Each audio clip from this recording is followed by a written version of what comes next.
In this video, we are going to talk about the Freedom Rides. So, in 1946, the US Supreme Court banned segregation on interstate bus travel.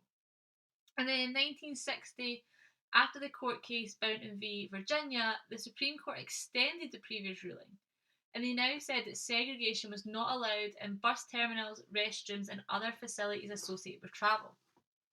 So on May 4th, 1964, a group of 7 African Americans and 6 whites left Washington, D.C. on 2 buses to travel down to New Orleans.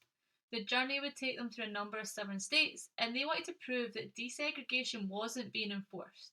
They planned to use white only facilities such as restaurants, restrooms, and waiting rooms and challenge local law. Their tactics were relatively simple. The Freedom Riders would always have at least one interracial pair sitting beside each other, one black rider up front in the seat where black people previously couldn't sit. The rest of the team would scatter throughout the bus, and one rider would abide by all the laws in case people got arrested so he could bail them out of jail. Now, the group travelled through Virginia and North Carolina, drawing little public notice, and it wasn't until they arrived here in South Carolina on May 12th that black rider John Lewis and white rider Albert Bigelow attempted to enter a white only waiting room. Several white men attacked the pair, and in this skirmish, another Freedom White fighter, Genevieve Hughes, sustained injuries. In Atlanta, Georgia, the Freedom Riders were greeted by Martin Luther King, and they hoped that Martin Luther King would join them on the Freedom Rides. However, he actually told them about the violence which awaited them, saying that in Alabama you'll never make it, and the KKK have quite the welcome planned for you. So on May 14th, the Freedom Riders arrived in Anniston, Alabama. There was an angry mob of about 200 white people surrounding the bus, causing the driver to continue past the bus station.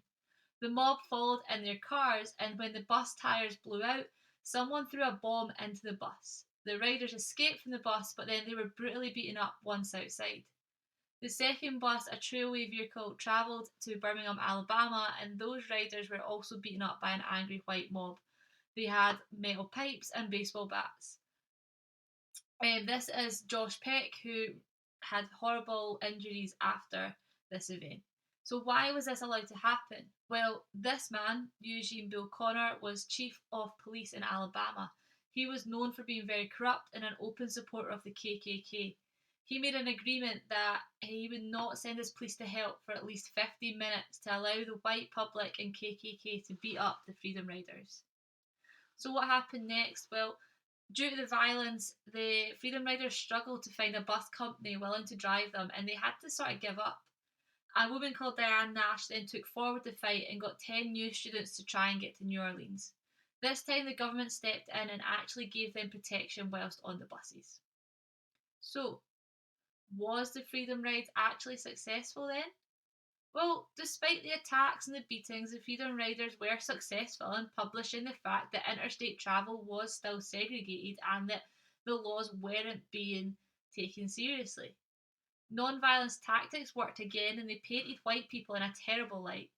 The protests gained more media attention than ever before, and the violence of the KKK was caught on camera, which put pressure on the federal government to do something about it.